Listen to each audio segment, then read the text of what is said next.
ओम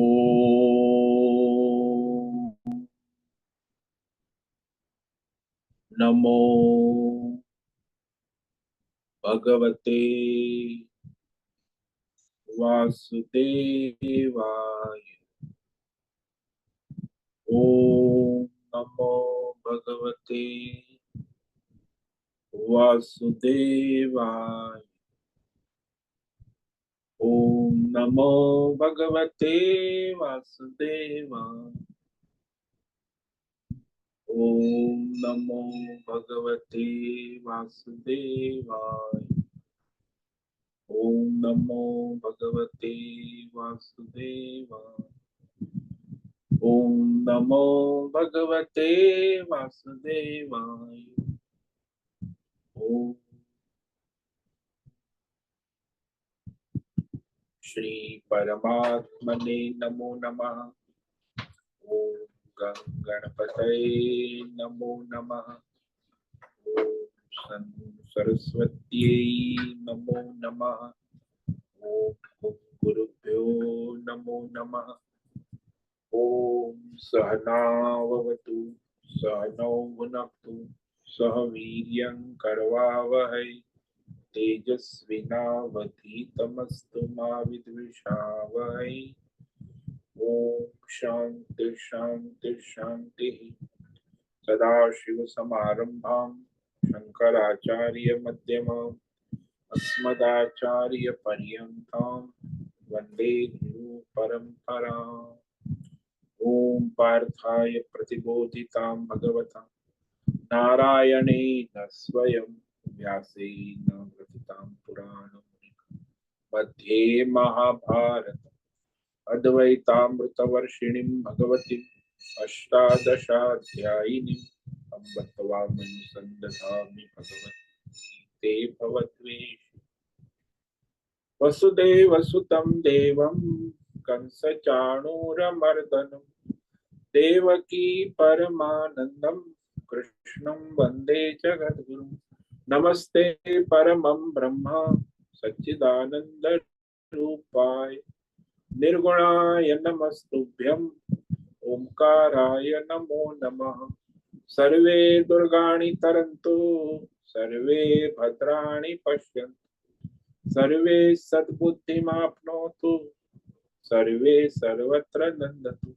ओम तत्सत। ओम। आप सभी ऑनलाइन नेटवर्क पर उपस्थित भगवत गीता श्रवण साधकों को आज ऋषिकेश से हमारा प्रातः का अभिवादन अभिनंदन अभिवंदन। हरि ही ओम हरि ही ओम हरि ही ओम। हम सबको आज का यह दिव्य दिन तन मन धन जन देश काल विषय वस्तु परिस्थिति अवस्थाएं व्यष्टि समष्टि अध्यात्म भौतिक दैवी क्षेत्र सभी को अपने अपने पूर्व में अनंत जन्मों में किए हुए संचित पाप पुण्य धर्म अधर्म मिश्र सकाम निष्काम कर्मों के पके हुए फल स्वरूप में वर्तमान में आज सभी को अपने अपने प्रारब्ध अनुसार परमेश्वरी अचिंत्य योग माया के माध्यम से प्रसाद स्वरूप में प्राप्त हुआ है। अतः आज का यह दिव्य दिन परमार्थ हेतु निष्काम सेवा यज्ञ देव यज्ञ ऋषि यज्ञ पितृ यज्ञ मानवता यज्ञ भूत प्राणी यज्ञ सात्विक दान शारीरिक वाचिक मानसिक तप निष्काम कर्म योग ध्यान योग भक्ति योग ज्ञान योग साधना स्वाध्याय वेद शास्त्रों का अध्ययन अध्यापन उपासना आराधना के लिए समर्पित करे और करवावे। अत्यंत दुर्लभ मनुष्य जीवन को परमार्थ हेतु सार्थक करे और करवावे। आज विक्रम संवत 2082 वैशाख मास कृष्ण पक्ष की अपरा एकादशी है। एकादशी व्रत जो रात्रि 10:29 तक है, उसके बाद द्वादशी लग जाती है। आज है उत्तर भाद्रपद नक्षत्र। ये सायं 5:46 तक है। उसके बाद रेवती नक्षत्र लग जाता है। आज शुक्रवार है, देवी आराधना उपासना का दिन है और यहाँ ग्रीष्म ऋतु चल रही है। रात्रि का न्यूनतम तापमान सुबह के 4 बजे का 20 डिग्री रहा और दोपहर 2 बजे का अधिकतम तापमान 38 डिग्री रहा है। वायु की गति 5-10 किलोमीटर प्रति घंटा चल रही है। ईस्वी सन 2025 23 मई 23 मई 2025 सुबह के 6:50 हो चुके हैं।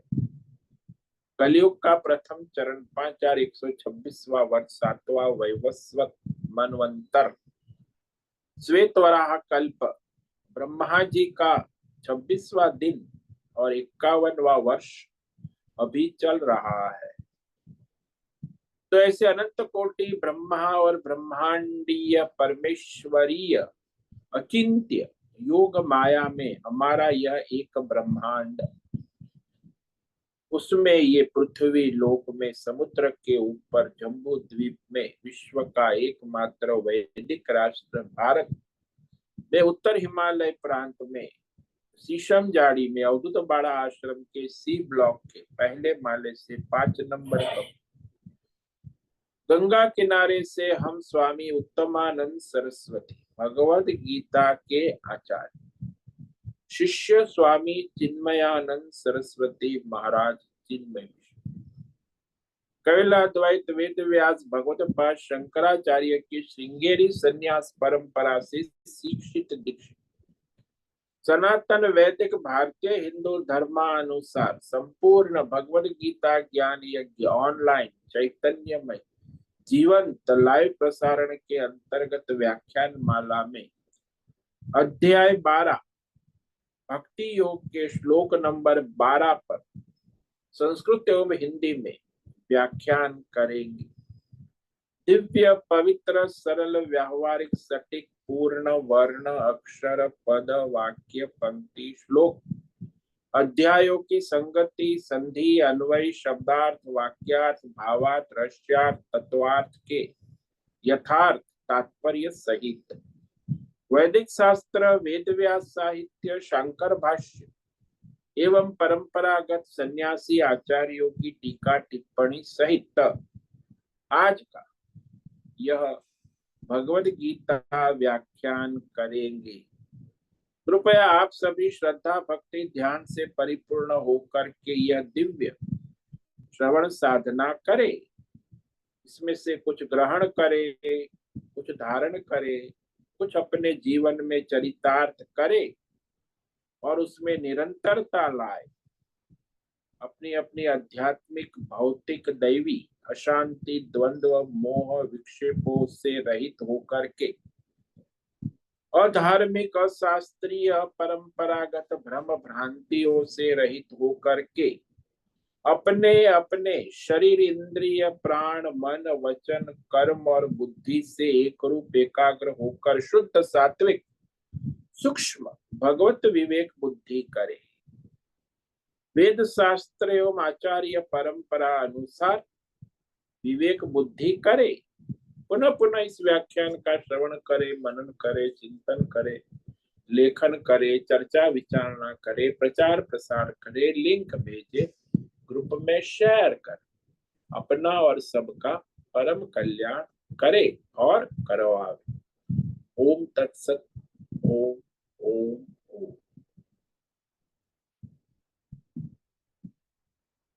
तो हमने कल श्रीमद् भगवद गीता अध्याय 12 के श्लोक नंबर 12 पर विवेक विचार किया था,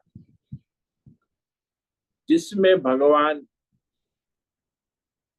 श्रेष्ठता एक से बढ़कर एक साधन की बात कर रहे हैं। श्रेयो हि ज्ञान अभ्यासात् ज्ञानात् ध्यानं विशिष्यते ध्यानात् कर्मफल त्यागः त्यागात् शान्तिरनन्तरम्। जैसे अभ्यास है, शास्त्र अभ्यास। शास्त्र अभ्यास से शास्त्र का ज्ञान समझना, शास्त्र का ज्ञान श्रेय कह रहे, श्रेय यानी कल्याणकारी। शास्त्र के ज्ञान को जानकर समझने के बाद वह जो शास्त्र है उसके अनुसार ध्यान पूर्वक एकाग्र होना, विशिष्यते, इसे और श्रेष्ठ कहा। ध्यान से भी कर्म फल त्याग, यानी सारे कर्मों के फल का आश्रय छोड़कर केवल ईश्वर का आश्रय लेना, समर्पण। अपने कर्तृत्व के लिए जो कर्तव्य कर्म निष्ठा कर्म है वो ईश्वर के लिए करना, अपने लिए नहीं, स्वार्थ के लिए नहीं, परमार्थ के, समर्पण योग। तो कर्म फल में ममता आसक्ति ना होना। कर्म फल त्याग का मतलब है मैं ईश्वर के लिए कर रहा हूं, तो वह कामना रहित कर्म फल की आसक्ति जो है उसका त्याग। यदि कर्म फल की आसक्ति का त्याग हो जाता है तो भगवान ने कहा त्यागात अनंतरम शांति, उसे उसके तुरंत शांति प्राप्त होती है।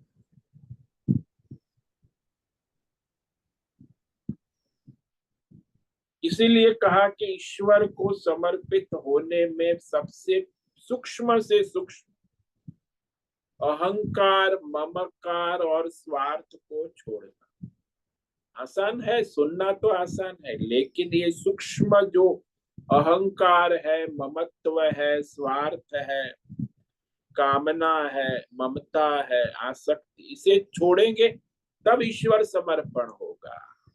अब इसको पकड़ के ईश्वर समर्पण कैसे हो सकता? इसीलिए ये आसान भी है और कठिन। तो समर्पण योग है कर्म फल त्याग का, संपूर्ण समर्पण शरणागति। भगवान ने कहा ना गीता में अर्जुन को, अंतिम श्लोक, सर्वधर्मान परित्यज्य मामेकम शरणं व्रज अहम त्वा सर्व पापेभ्यो मोक्षयिष्यामि मा शुचि। अरे अर्जुन, तुम सारे सर्वधर्मान, सारे कर्म धर्म समर्पण करो, शरणम समर्पण, मैं तुम्हारे सारे पाप पुण्य का हिसाब ले लूंगा, तुम्हें मुक्त कर दूंगा तेरे पाप पुण्य सारे, और मोक्ष के मार्ग पे प्रशस्त कर, कि आपके लिए मोक्ष का रास्ता खोल दूंगा। अब जब तक ये मनुष्य पाप पुण्य धर्म अधर्म संसार के बंधन में है तो उससे निकलने का यही रास्ता है, अन्यथा उसी में घूमता रहता है। इसलिए यहाँ भगवान ने जो श्रेय कहा ना, वो श्रेय है परमार्थ। सर्वश्रेष्ठ वही है जो ईश्वर के लिए समर्पित भाव से अपना कर्म करे। तो कर्म चाहे कोई भी हो, अपना स्नान करते हो, परिवार के काम करते हो, व्यापार धंधा करते हो, लेकिन उसमें समर्पण होना आवश्यक ईश्वर के लिए, तो वह श्रेय कल्याणकारी। और यहाँ भगवान ने कहा अभ्यासात, हालांकि शास्त्र अभ्यास तो लोग करते हैं, लेकिन जो आचार्य परंपरा से विधि विधान से विवेक पूर्वक किया जाए वो अभ्यास कल्याणकारी। लोग पुस्तकें पढ़ते हैं, सुनते हैं, आजकल तो यूट्यूब, ऑनलाइन, इंटरनेट, एआई को प्रश्न पूछते हैं, लेकिन उसका उतना प्रभाव नहीं पड़ता जितना आचार्य परंपरा से शास्त्र अभ्यास। तो उसमें यथार्थ विवेक जागृत नहीं। तो अभ्यास तो करते हैं। अभ्यास का मतलब होता है कि पुनरावृत्ति करना शास्त्र के विषय में, भगवत पूजा, यज्ञ, दान, तप, ईश्वरीय कोई भी कार्य में पुनरावृत्ति कर। तो यहाँ कहा शास्त्र अभ्यास से शास्त्र ज्ञान जो है वो श्रेष्ठ। लोग बहुत पढ़ते लेकिन फिर ज्ञान होना, वैसे तो सुनने से प्रवचन करना श्रेष्ठ। ज्ञान है तो प्रवचन करेगा, नहीं तो सुनना तो आसान है, सुन लेते हैं। तो श्रवण से प्रवचन, स्वाध्याय प्रवचन, तो प्रवचन है वो ज्ञान अभ्यास। ज्ञान के बिना प्रवचन नहीं हो पाएगा। तो जो हमने समझा है, समझकर शास्त्र को ज्ञान पूर्वक प्रकट करना, कोई भी कार्य हो, शास्त्र की क्या बात है, बिना अभ्यास के ज्ञान नहीं होता है, ये तो नियम है। रोटी बनानी है तो भी अभ्यास करना है। छोटी लड़की है, धीरे धीरे रोटी बनाती है, फिर बढ़िया बनाने लगते, गोल पूर्णिमा के चांद जैसे। तो रोटी बनाने में भी अभ्यास के बाद ज्ञान प्राप्त होता है। तो बिना अभ्यास के ज्ञान नहीं।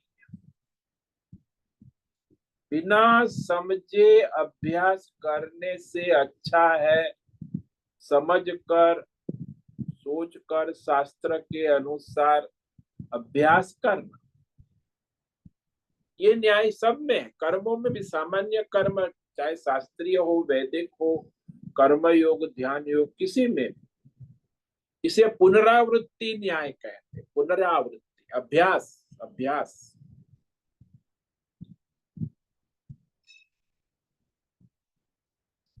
तो अभ्यास से क्या होता है, ज्ञान दृढ़ होता है, प्रकट होता है। कोई भी कर्म बिना जाने समझे देश काल विषय वस्तु व्यक्ति परिस्थिति अवस्था और का विवेक किए बिना करते हैं तो कर्म नहीं होता, वो चेष्टा होती। जैसे वो पशु है, वो चेष्टा करता। मनुष्य भी जो यदि शास्त्र के अनुसार सोच समझ के विचार कर करता है, तब वो जो है अभ्यास,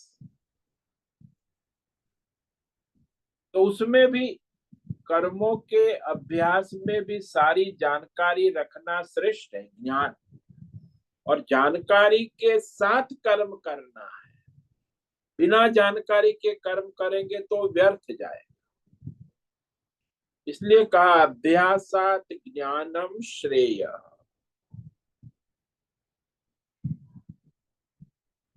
अब ज्ञान है तो उससे भी भगवान ने कहा ज्ञानात ध्यानम विशिष्यते। ज्ञान से, जो ज्ञान तो है लेकिन उसके अनुसार ध्यान पूर्वक उसे व्यवहार में लाना, यानी ज्ञान पूर्वक किया गया ध्यान विशेषता रखता है। केवल ज्ञान मात्र से संतुष्ट व्यक्ति को समझकर उस बात की उपेक्षा कर देता है कि मैं समझ चुका, किंतु उस पर अपना समग्र ध्यान एकाग्र करने वाला उस ज्ञान की गहराई तक जाता है। तो ध्यान करेगा तो उस ज्ञान की गहराई, सूक्ष्म समझ भी पा लेता है। तो समझे हुए ज्ञान को ठीक से, सूक्ष्मता पूर्वक, विवेक पूर्वक कर पाता है। तो बिना सोचे समझे, बिना जाने ध्यान को यहाँ बेहतर नहीं कह रहे, सोचे समझे शास्त्र ज्ञान के अनुसार विवेक पूर्वक अपनी योग्यता के अनुसार जो ध्यान करते हो ध्यान की प्रशंसा कर।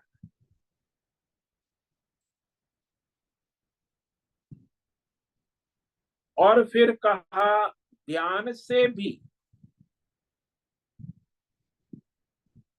कर्म फल का आश्रय, कर्म फल की कामना को त्याग। भाई मेरा स्वधर्म है, कर्तव्य है, ईश्वर ने मुझे इस जगह रखा है, तो मैं कर्म का अधिकारी, फल ईश्वर के हाथ में। यानी कर्म फल की कामना कहो, कर्म फल का आश्रय त्यागना, ये सर्वश्रेष्ठ ईश्वरार्थ कर्म करना, सबके भले हित। ये भी ईश्वरार्थ का मतलब है कि सर्वे भवन्तु सुखिनः, विश्व के कल्याण के लिए, सभी के हित के लिए कर्म करना, केवल अपने स्वार्थ के लिए नहीं। तो जैसे पहले बतलाया गया कि साधकों को अत्यंत समर्पित और सरल होना आवश्यक, सरल भी होना और समर्पित होना, तब जाके वो कर्म योग कर पाएगा। अहंकार आ गया, ममकार आ गया, कर्म फल की आसक्ति है, तो फिर वो ईश्वर समर्पित नहीं हो पाए। इसलिए कर्म के फल का आग्रह, आश्रय, कामना, तृष्णा का त्यागना श्रेष्ठ, तभी आप ईश्वर के साथ जुड़ सकते।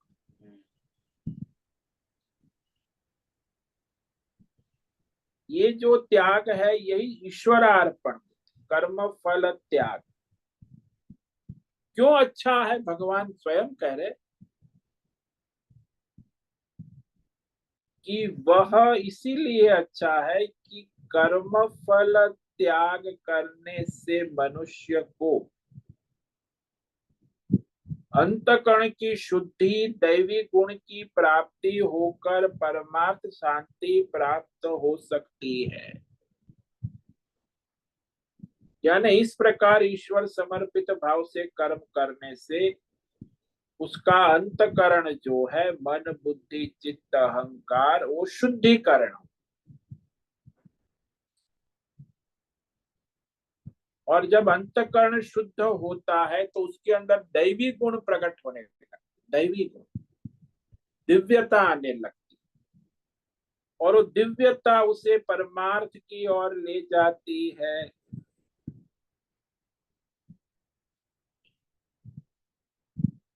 इसीलिए कर्म फल के आश्रय का त्याग से मन और इंद्रिया संयमित होती, चंचलता कम होती और परमार्थ ज्ञान प्राप्ति की योग्यता प्राप्त होती। नहीं तो भाई आप कामना वाले हैं तो आपका मन चंचल है, विक्षिप्त है, फल की चिंता है, तो आप परमार्थ चिंतन नहीं कर सकते। इसीलिए कहा कि संसार में सावधान होकर वर्तमान देश काल परिस्थिति के अनुसार जो भी भौतिक अध्यात्म संसार में अपना स्वधर्म ईश्वर के लिए करे,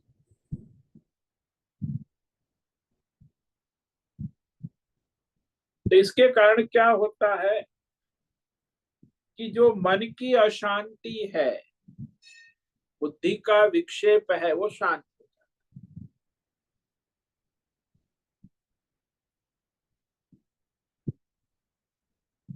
क्योंकि हमारा जो अंतरात्मा है उसमें कर्तृत्व भोक्तृत्व द्वंद्व विक्षेप तभी होता है जब हमें कामना है, फल की इच्छा है। वो कामना और फल की इच्छा ही विक्षेप उत्पन्न करते हैं। लेकिन जब हमें कामना इच्छा ही नहीं है तो फिर हमारे मन में विक्षेप कैसे उत्पन्न हो? वो सारे द्वंद्व बाधित हो जाते हैं। अरे मैं कर रहा हूं अपनी मौत से ईश्वर के लिए, ईश्वर जैसे भी रखे, मुझे इसके बदले में ये चाहिए वो चाहिए, ये भविष्य के अनेक फल भविष्य में चाहिए, अमुक फल वर्तमान में चाहिए। ऐसा कोई भूतकाल भविष्य काल वर्तमान कर्म फल की आसक्ति नहीं। एक ही लक्ष्य होता है कि मैं जो भी करूं उससे मेरे भगवान प्रसन्न हो।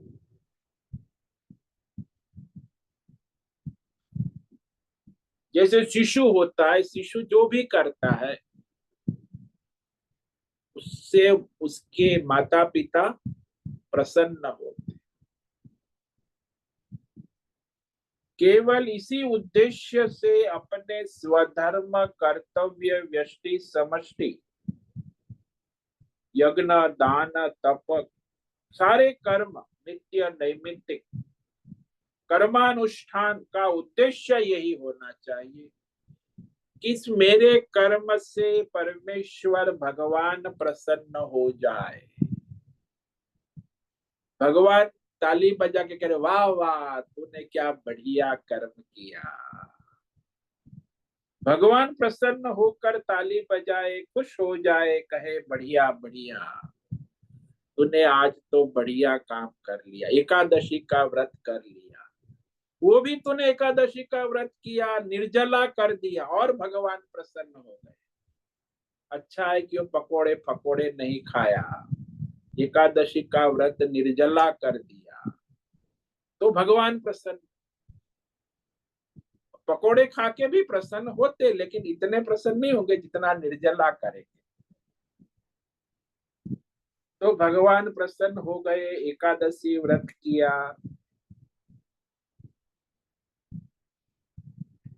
तो ऐसी दृढ़ विवेक होना, ये दृढ़ विवेक की बात कि मैं जो भी साधन भजन कर रहा हूं उससे मेरे परमात्मा प्रसन्न हो रहे हैं। मैं सुबह 3 बजे उठ के नहा धो के 4 बजे ध्यान भजन में बैठता हूँ तो उससे मेरे परमात्मा प्रसन्न होते हैं। मुझे क्या लाभ हानि हो उससे मुझे कोई मतलब नहीं, मेरा है भगवान को प्रसन्न कर। उसकी प्रसन्नता जिसमें है उसी में मैं लगा रहता। और भगवान प्रसन्न किससे होते हैं?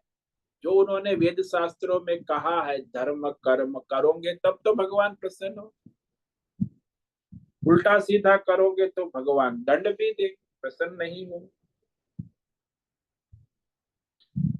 तो इस तरह जो निष्काम भाव से ईश्वर के लिए विवेक पूर्वक कर्म करता है उसका तन मन धन जन और सारा शुद्ध दैवी संपन्न हो जाता है, यानी शुद्धिकरण।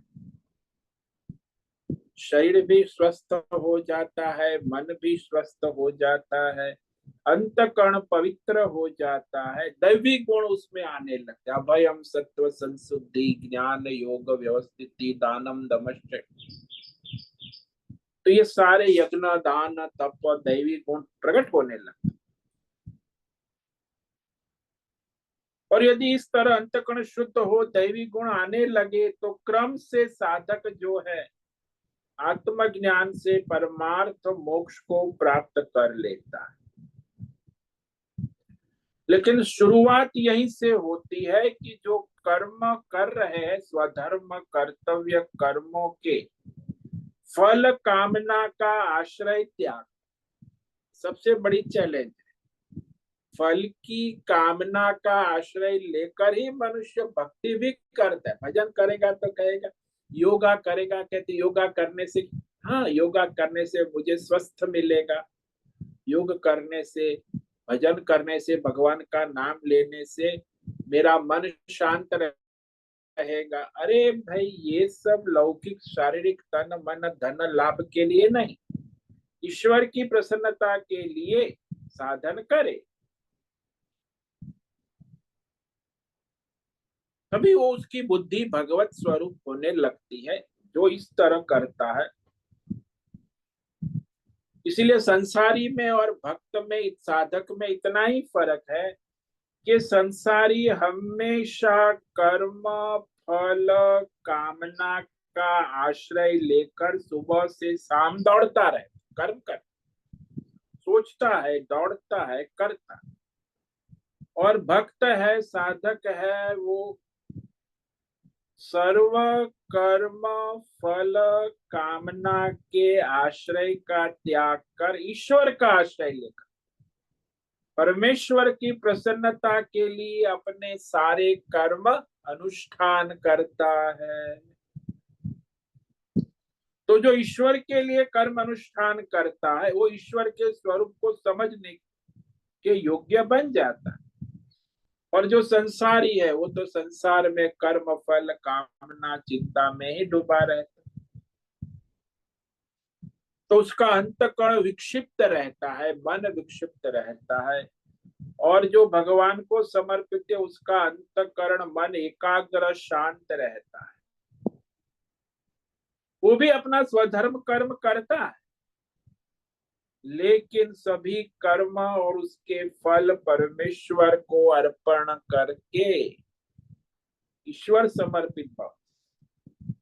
तो इसको कहा कि सभी कर्म और उनके कामना और उनके फल परमेश्वर को अर्पण करके परमेश्वर की प्रसन्नता के लिए जो अपना कर्म स्वधर्म करता है वह सर्वश्रेष्ठ साधक है। उसकी स्तुति कर दी, क्योंकि सारी कामना फल की कामनाओं को छोड़ने मात्र से वो परमार्थ के योग्य बन जाता है। जब तक कामना है, फल की कामना है, वो संसारी है, संसार के योग्य है, स्वर्ग में जाएगा फिर वापस आएगा। तो फल की कामना चाहे भौतिक कामना हो, फल की चाहे आध्यात्मिक हो। कई लोग कहते हैं अरे अब मुझे तो भौतिक कामना नहीं, सब है मेरे पास, मोटर गाड़ी बंगला, अब थोड़ा अध्यात्म योग साधन सिद्धि प्राप्त करनी है। तो 60 साल के बाद आजकल योग सिद्धि, मतलब योग सिद्धि भी प्राप्त हो गई, अब कोई दैवी सिद्धि प्राप्त कर। अरे भाई इस कामनाओं में रहोगे तो परमार्थ नहीं होगा। परमार्थ के लिए केवल जो भी साधन है वो निष्काम भाव से समर्पित भाव से करें। तो यही मोक्ष का मार्ग है, परमार्थ का मार्ग है। वास्तविक महत्व है सर्व कर्म के फल कामना के आश्रय का त्याग कर मनुष्य जीवन की सर्वश्रेष्ठ स्थिति क्या है, तो निष्कामता। निष्काम योग ही, चाहे भक्ति करो ध्यान, लेकिन आजकल मैं देखता हूँ 90% दुनिया में भगवान के भक्ति योग कर्म योग ध्यान सब सकाम ही चल रहा है। ज्ञान योग भी सकामता से ही हो रहा है। आजकल दुकानें चलती है, ज्ञान योग की दुकानें, अंतरराष्ट्रीय मिशन चलते हैं, भक्ति योग के अंतरराष्ट्रीय मिशन चलते हैं, ज्ञान योग के अष्टांग योग साधना अंतरराष्ट्रीय मिशन, ये तो सब सकाम है। ईश्वर के लिए कहाँ है, वो अपनी संस्था के लिए अपने लिए है। तो ये सारा जो है इसमें ईश्वर को लाना आवश्यक, तभी जाके वह भगवान कहते हैं कि मनुष्य यदि साधन करता है, निष्काम होकर अपना स्वधर्म यज्ञ दान तप करे, उसके परमार्थ का रास्ता खुल जाता है, यानी he is on the way, मोक्ष के मार्ग पे आ जाता है। नहीं तो भटकना ही है, जन्म जन्मांतर अनेक भोग काम पाप पुण्य के चक्कर में घूमते रहे।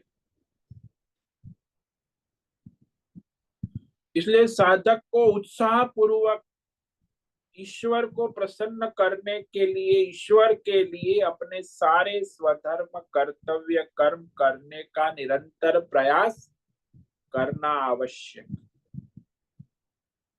अब वो कर्म चाहे कोई भी हो, वैदिक हो, शास्त्रीय हो, लौकिक हो, तांत्रिक हो, पूजा पाठ हो, संसार में सभी मनुष्य तो सुबह से शाम कर्म करते हैं और कर्म करने के पीछे उनके फल की इच्छा, कामना बनी रहती। यही उसकी बाधा, चिंता, अशांति का कारण है। संसार में सभी लोग कहते हैं, अरे महाराज, हमें साधु लोग भी कहते महाराज सब कुछ है, पढ़ा हूं गीता उपनिषद, फिर भी शांति नहीं। क्यों भाई शांति नहीं? क्योंकि इच्छाएं है, कामनाएं है, फल की काम।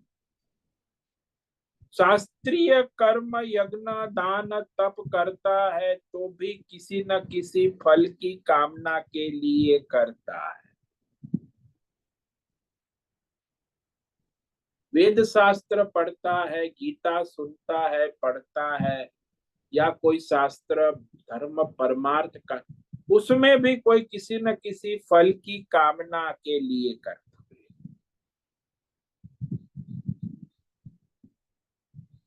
चाहे नित्य कर्म हो, नहाना है तो भी अपनी कामना से, भोजन करता है उसमें भी अपनी कामना, वासना, इच्छा, राग, द्वेष, कर्म करता रहता है, लेकिन उसमें सारे दूषण मसाले लगे। कौन से मसाले लगे कर्म?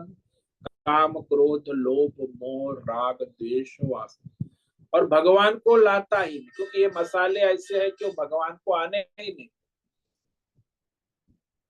अरे भाई, जो भगवत भाव से जो भी है प्रसाद बुद्धि से अपना स्वधर्म करे।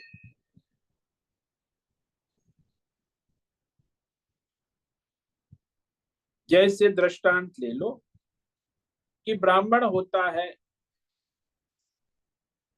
उसे संध्या वंदन करना अनिवार्य है। तो संध्या करेगा तो उसे लाभ होगा, लेकिन वो किसके लिए कर रहा है? अपने ब्राह्मणत्व के लिए कर रहा है, ईश्वर के लिए कर रहा है। संध्या करते रहने से उसका ब्राह्मणत्व बना रहेगा, परमार्थ की योग्यता बनी रहेगी। लेकिन यदि संध्या वंदन नहीं करेगा ब्राह्मण, तो ब्राह्मणत्व से ही गिर जाएगा, अपना स्वधर्म छोड़ चुका है, तो फिर परमार्थ कैसे करेगा? इसलिए जो ब्राह्मण का स्वधर्म है संध्या वंदन, नित्य त्रिकाल संध्या करना, वो ही छोड़ दिया तो ब्राह्मणत्व भी गया और परमार्थ भी गया। तो वहां बैंक में नौकरी करता है, 50,000 तनख्वाह है, और वो ब्राह्मण बड़ा प्रगति कर रहा है, लेकिन उसको शांति कहीं नहीं मिले। इसीलिए अपना स्वधर्म करना ये भी बहुत बड़ी उपलब्धि, क्योंकि आजकल लोग सारे कर्म में केंद्र में एक ही ईश्वर को नहीं रखते, पैसे को रखते कि इससे मुझे क्या फायदा होगा। तो इस बुद्धि को हटाकर वहां ईश्वर बुद्धि, कि कोई भी कर्म करते वहां अपना फायदा देखते हैं, लाभ क्या होगा, चाहे भौतिक लाभ हो, चाहे आध्यात्मिक हो, चाहे, तो फल का आश्रय हो गया। अब ये लाभ को न देखकर ईश्वर को देखना, ईश्वर के लिए, ईश्वर की प्रसन्नता के लिए कर्म करना, तब जाके वो कर्म फल त्याग। क्योंकि अपने किए कर्म की कामना ही बंधन का कारण, कर्म बंधन का कारण नहीं है। कर्म के फल की कामना यही संसार बंधन, और कर्म के फल की कामना न होकर ईश्वर को प्रसन्न करने के लिए कर्म करना, यही संसार मुक्ति का मार्ग है। एक बंधन का मार्ग है, एक मुक्ति का मार्ग। आपको पसंद करना है कि आप बंधन के मार्ग में जा रहे हैं कि मुक्ति के मार्ग में, और उसके लिए कर्म करेगा। जब हम कोई कर्म फल कामना का आश्रय त्याग करते हैं, तो ये अभ्यास करना, अभ्यास करेंगे तब धीरे धीरे कामना और फल के आश्रय का त्याग का अभ्यास हो जाएगा, तो कामनाओं का आश्रय छूटने लगेगा। और जब वो कामना का आश्रय छोड़कर कर्म करने लगेगा, तो उसका जो है अंतःकरण शुद्ध होने लगेगा। विवेक, वैराग्य, इंद्रियों का संयम, मन का संयम, ये सारे साधन दैवी गुण प्राप्त होने लगे। क्योंकि आजकल आसुरी वृत्तियां ज्यादा चल रही है ना, इसका कारण यही है, अपने कर्म फल की कामना का आश्रय लेकर सारे कॉरपोरेट वर्ल्ड ले लो, पॉलिटिकल वर्ल्ड ले लो, सारे अध्यात्म जगत ले लो, सभी लोग उसी में लगे। कोई ईश्वर की प्रसन्नता के लिए, ईश्वर के लिए अपने स्वधर्म कर्म करने को तैयार नहीं। उसके लिए अभ्यास करना होगा, विशेष सावधानी रख, क्योंकि एक तो है कि आप सब कामना से कर्म कर रहे हैं, इसीलिए आपको कोई प्रेरणा तो मिलेगी नहीं आजू बाजू, आप अकेले हैं। और आपको अकेले उसके सामने रखकर, जैसे हमने किसी को कहा कि अरे माता जी तुम चाय पीती हो, नहीं पाप पीती हो, तो उसने तुरंत मुझे कहा मैं पाप नहीं पीती, सब लोग पीते हैं इसलिए मैं भी पीती हूँ। कितना तर्क दिया उसने तुरंत। मैंने कहा तुम चाय नहीं पीती हो, पाप पीती हो, पाप नरक में जाओगी। तो बोले कोई बात नहीं, सब लोग नरक में जाएंगे, मैं भी सबके साथ नरक में जाऊंगी, मैं तो चाय पीऊंगी, सब पीते हैं, मैं क्यों चाय छोड़ू। इतना अठाग्रह होता है मनुष्य को अपनी कामना, वासना, इच्छा, राग, द्वेष छोड़ना ही नहीं। अब जो मनुष्य एक चाय को नहीं छोड़ सकता, तो अपने राग, द्वेष, काम, क्रोध, लोभ को क्या छोड़ेगा।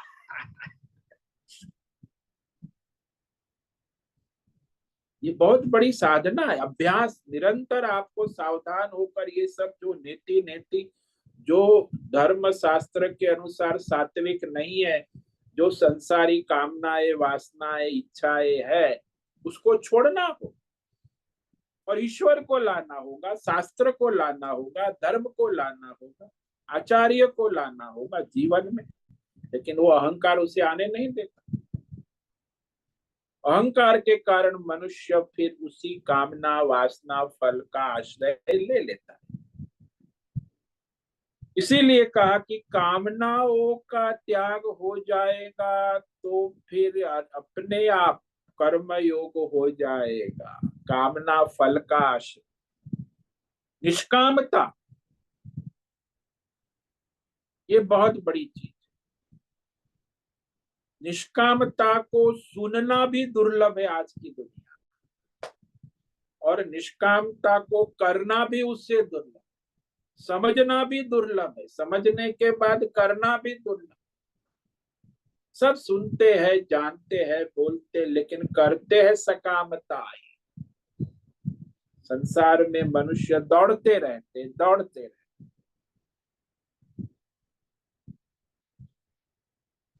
तो वो यदि इस तरह करेगा तो आगे वो ज्ञान योग का अधिकारी हो सकता, नहीं तो ज्ञान योग का अधिकारी। तो कर्म फल की कामना का आश्रय छोड़कर जो निष्काम कर्म योग संपन्न हो जाता है, उसी को भगवान ने यहाँ श्रेय कर, सर्वश्रेष्ठ साधन है मनुष्य लोक में, संसार, इससे बढ़कर और कोई परमार्थ का साधन नहीं। यानी परमार्थ का अभ्यास योग करते हैं, ज्ञान प्राप्त करते हैं, उससे भी ये सर्वश्रेष्ठ है, समर्पण योग, निष्काम योग। तो अर्जुन का प्रश्न था कौन सर्वश्रेष्ठ भक्त है, कहा था ना अर्जुन ने पहले श्लोक, के योग वित्तमा। भाई ये आपके भक्तों में सगुण निर्गुण सब प्रकार के भक्त है, उसमें कौन सा भक्त योग वित्तमा, कौन सर्वश्रेष्ठ, तो उसमें बता दिया, युक्त तम को बतला दिया, फिर परमात्मा रूप हो गया उस कोटि के, तो मंद मध्यम और श्रेष्ठ योगियों को बताते, साधना भी बताई चार प्रकार कि जो मनुष्य मन बुद्धि भगवान में लगाता है वो श्रेष्ठ भक्त है, जो अभ्यास योग में लगा है वो सामान्य मध्यम भक्त है, वो उससे भी श्रेष्ठ जो ज्ञान योग में लगा है। तो अभ्यास योग से कर्म ईश्वर को समर्पित भाव से, और ये कर्म फल त्याग, इसको सर्वश्रेष्ठ कहा, क्योंकि यहाँ ईश्वर के लिए कर्म करने से वो जीव और ईश्वर का भेद समाप्त हो जाता, एकत्व बन जाता, नहीं तो नहीं होगा। जैसे वो कन्या है, वधू है, बैंड बाजा शादी ब्याह करके दूल्हे वर के साथ ससुराल जाती है, तो पहले अलग होती है, भेद होता है, मैके की बात करती है मैके के बारे में, और फिर ससुराल में धीरे धीरे पति की सेवा ससुराल में 1-2 साल रहती है, तो उसका एकत्व हो जाता। अब वो अभ्यास से हुआ, वहां 2-3 साल रही, पति की सेवा की, परिवार की सेवा की, तो वो मैका भूल गई। अब उसको 2 बच्चे हो गए, 5, फिर तो और भी भूल गई मैका। तो अपने परिवार, अपने बच्चे, अपने पति, अपने ससुराल में उसका एकत्व हो गया। कैसे हुआ? पहले मैके में रही, मैके में पड़ी, उसकी ऐसे ही है कि वो वहां से यहाँ अभ्यास के द्वारा पति के साथ रहकर पति के साथ भी उसका एकत्व हो। तो सारी जिंदगी पर वहां परिवार में रही, पति का सारा तन मन धन जन सबकी मालकिन बन गई।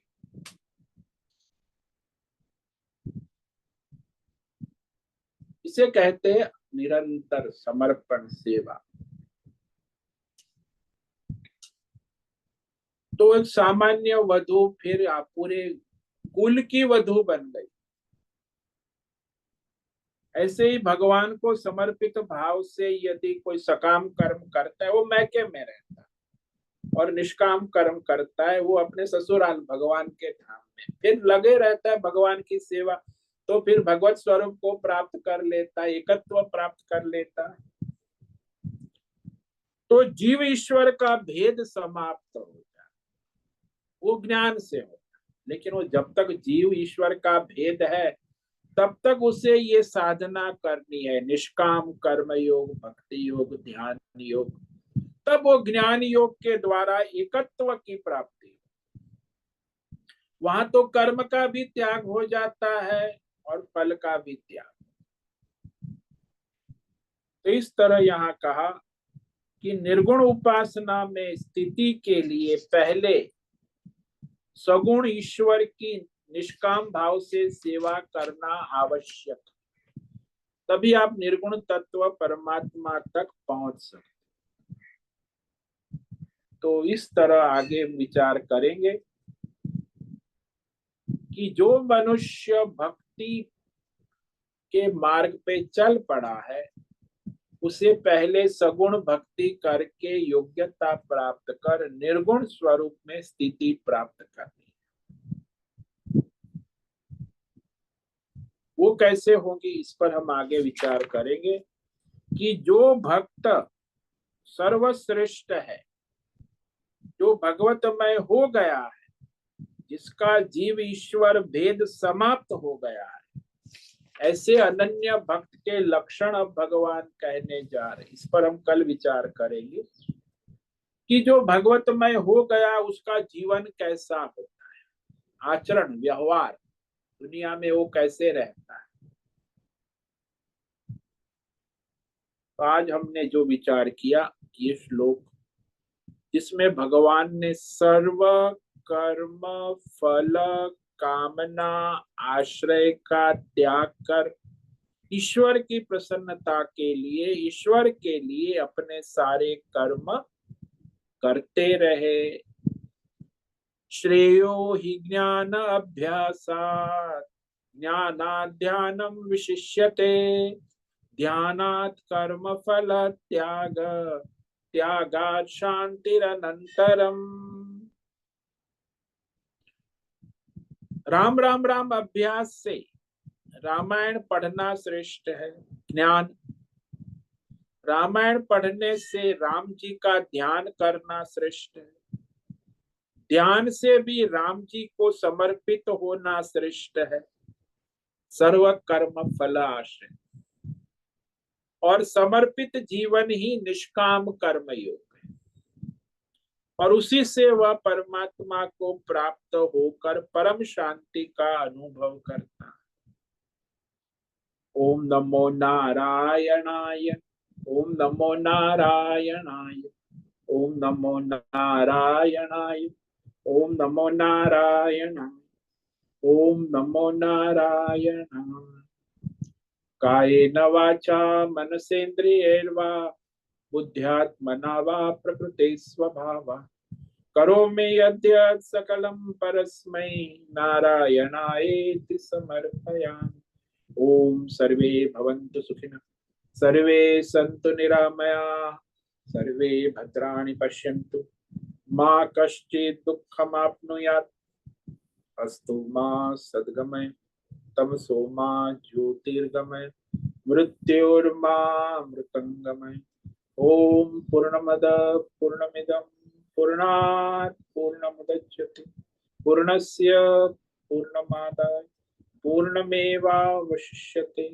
ओम शांति शांति शांति। शंकरं शंकराचार्यं केशवं बादरायणं सूत्र भाष्य कृतौ वंदे भगवन्तौ पुनः पुनः। ईश्वरो गुरुरात्मेति मूर्ति भेद विभागि व्योमवद् व्याप्त देहाय दक्षिणामूर्तये नमो नमः।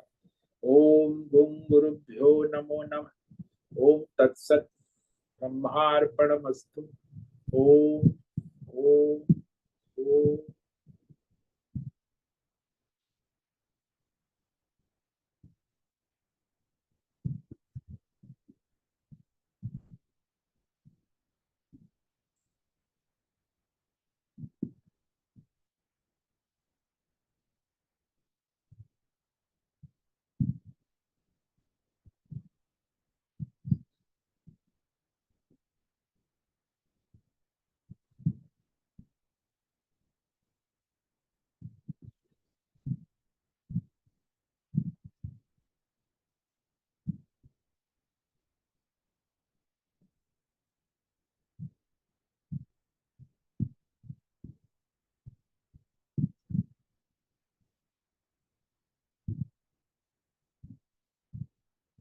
प्रश्नोत्तरी का समय है। किसी को प्रश्न है अभी पूछ सकते हैं।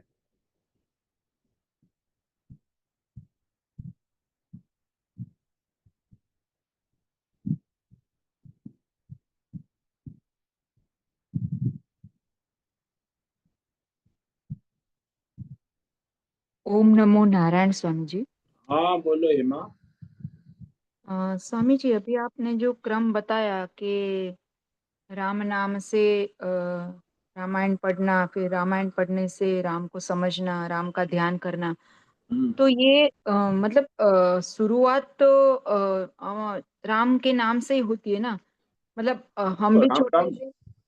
हाँ वहीं से शुरुआत, अभ्यास होगा वहीं से, राम राम से अभ्यास होगा। फिर रामायण पढ़ोगे, फिर रामायण पढ़ के राम जी का सगुण स्वरूप की पूजा पाठ करोगे, तो पूजा पाठ से भी फिर आप जो है भगवान राम को समर्पण भाव से अपना जीवन कर्म करोगे।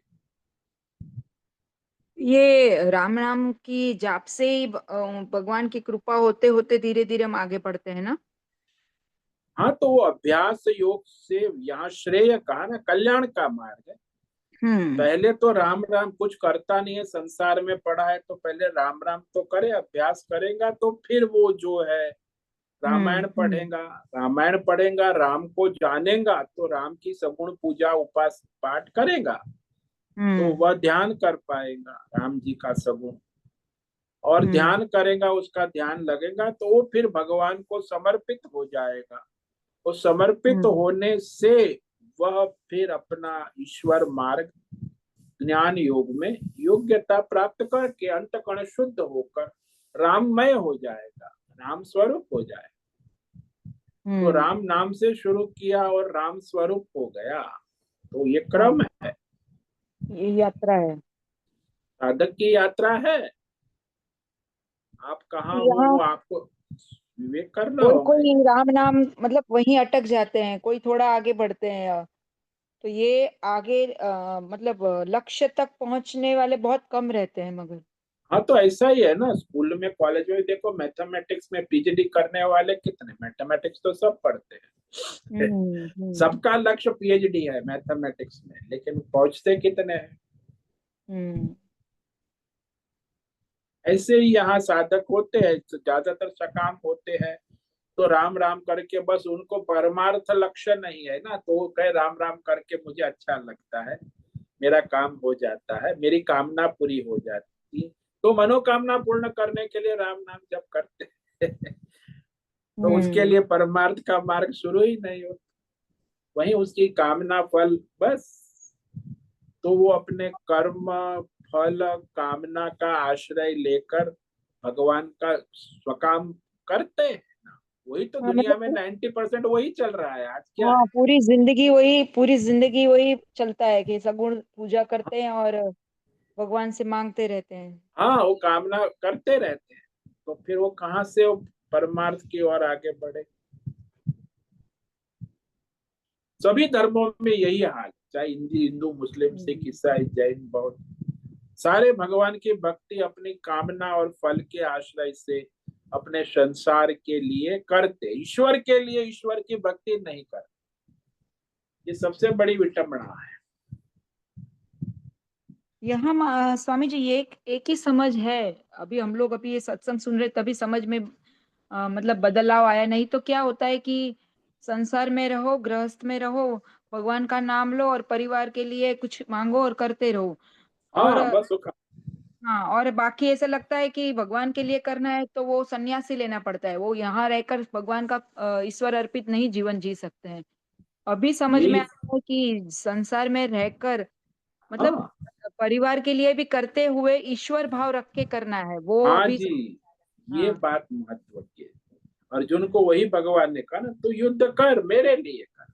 हम्म युद्ध छोड़ने की आवश्यकता नहीं है, संन्यास लेने की आवश्यकता नहीं। पहले यही तो अपना समझती कि स्वस्थ। या तो फिर छोड़ दो संसार, या तो यहाँ रह के सब परिवार के लिए जियो। अभी छोड़ना बहुत कठिन लग रहा था, इसलिए गृहस्थ हाँ में छोड़ दो, आप छोड़ने को स्वतंत्र है, यदि आप छोड़ दो तो फिर आपकी समस्या का समाधान हो, लेकिन छोड़ना नहीं जाता है। कि छोड़ा हाँ। नहीं जाता है तो फिर आप इस तरह ईश्वर को समर्पित भाव से स्वधर्म करो। हम्म दोनों ऑप्शन आपको है। मन का भाव बदलना है पूरा हमारा। हाँ बुद्धि का विवेक जो है वो दृढ़ होना चाहिए हम्म कि आपको संसार कभी भी, कोई भी मनुष्य छोड़ने को कौन किसी को रोकता है। आप सब हाँ। छोड़ छाड़ के भगवान के ध्यान भजन में लग जाओ, और फिर क्रम से फिर धीरे धीरे छोड़ेंगे तो निष्काम कर्म योग करो, ध्यान योग ज्ञान योग के द्वारा फिर हम्म भगवान को समर्पित होके आपका अंतःकरण शुद्ध होगा। तब हम्म जाके आप जो है कर्म संन्यास में आ जाओगे, तभी भी हम्म, क्रम से होगा। वो तो हाँ। संन्यास त्याग तो तुरंत हो जाएगा, ऐसे है ना। दो चीज है, एक हम्म क्रम से मनुष्य करोड़पति होता है, और ये तत्काल करोड़पति। क्रम से हम्म ठेली लगाता है, दुकान करता है, 2 दुकान 3 दुकान, फिर फैक्ट्री लगाता है, करोड़पति बन हम्म जाता है। और एक है लॉटरी ले ली है उसने, तो लॉटरी लग गई तो एक तुरंत तो नंबर लग गया, करोड़पति हो गया। हम्म। तो यहाँ भी हमारे प्रारब्ध के अनुसार ही हमें पुरुषार्थ करना होता है ना। हाँ आपके प्रारब्ध के योग्यता के अनुसार आप पुरुषार्थ करो, लेकिन जो पुरुषार्थ है उसमें अपने वर्तमान देश काल परिस्थिति में आपका स्वधर्म क्या है उस अनुसार करो। हम्म पर धर्म ना करो, नहीं तो फिर गड़बड़ हो जाएगी। अपना हम्म। स्वधर्म करो।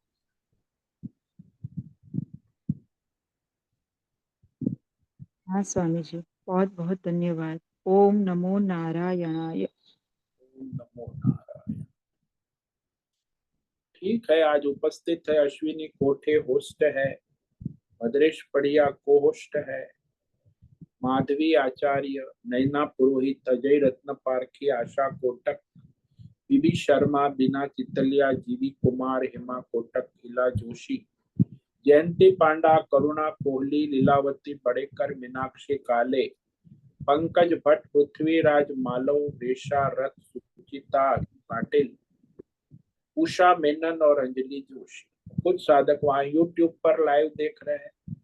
तो सभी साधकों को आज का दिन मंगलमय हो, एकादशी व्रत करे, भगवतमय जीवन जिए। सबको आज एकादशी का वंदन। हरिओम हरिओम।